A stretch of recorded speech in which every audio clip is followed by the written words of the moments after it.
भी व्यक्ति कार चलाता है और कार के झटके की वजह से उसका सिर बहुत बुरी तरीके से हिल जाता है, तो उसके ब्रेन के अंदर बहुत गंभीर चोट लग सकती है और जनरली लगती भी है, जिसका कॉन्सिक्वेंसेस ये होता है कि वो जल्दी ठीक भी हो सकता है, मतलब वो चोट जल्दी से ठीक भी हो सकता है कुछ दिन में, या व्यक्ति को परमानेंट डिसेबल भी कर सकता है। वर्स्ट केस में व्यक्ति की मौत भी हो सकती है।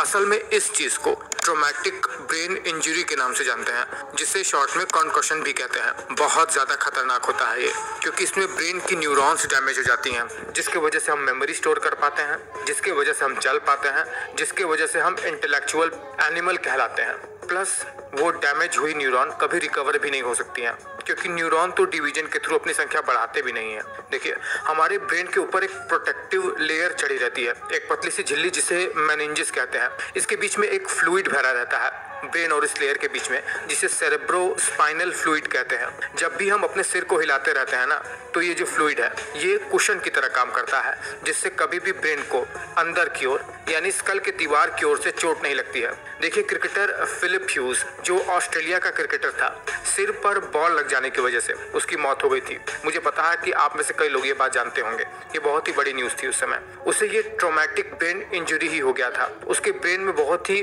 भयानक चोट लगी थी, जो उसके मौत का कारण बना। अगर किसी कारण से हमारे ब्रेन पर कोई एक्सटर्नल फोर्स लग जाए, या हम बहुत ही तेजी से अपने सिर को हिलाना शुरू कर दें, या हमारे सिर पर जब झटका लगता है, किसी भी प्रकार से हमारे सिर में अगर चोट लग जाती है, तो हमारा ब्रेन हमारे खोपड़ी के अंदर 3 प्रकार से चोटिल हो सकता है। ब्रेन डायरेक्टली ही स्कल के दीवार से टकराकर चोटिल हो जाता है। ब्रेन स्कल के अंदर एक्सेलरेट या डी एक्सेलरेट होकर आगे पीछे मूवमेंट करके दोनों तरफ से चोटिल हो जाता है। इसमें मेनली कार से जो एक्सीडेंट होता है ना, वो शामिल होता है। इसमें ब्रेन को आगे पीछे दोनों तरफ से चोट लगती है। और तीसरा सबसे खतरनाक होता है shock wave traumatic brain injury, जिसमें बॉम्ब ब्लास्ट या फिर किसी भी प्रकार की जो तेज वेव ब्रेन से टकराती है, उसके वजह से ब्रेन को सीवियर डैमेज पहुंचता है। सबसे पहले तो इसमें ब्रेन के जिस एरिया पर ब्रेन इंजरी हुई है, वहाँ के न्यूरॉन डैमेज होने लगते हैं, और ये प्रक्रिया चोट के शुरुआत के कुछ दिनों से लेकर सालों तक चलती रहती है।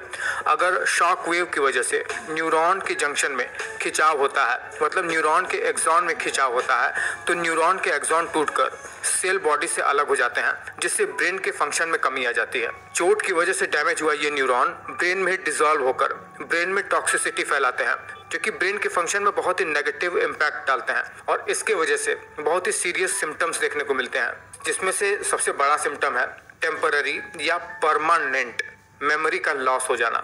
जी हाँ, आपने फिल्मों में कई बार देखा होगा कि सिर पे चोट लगी और याददाश्त खो गई।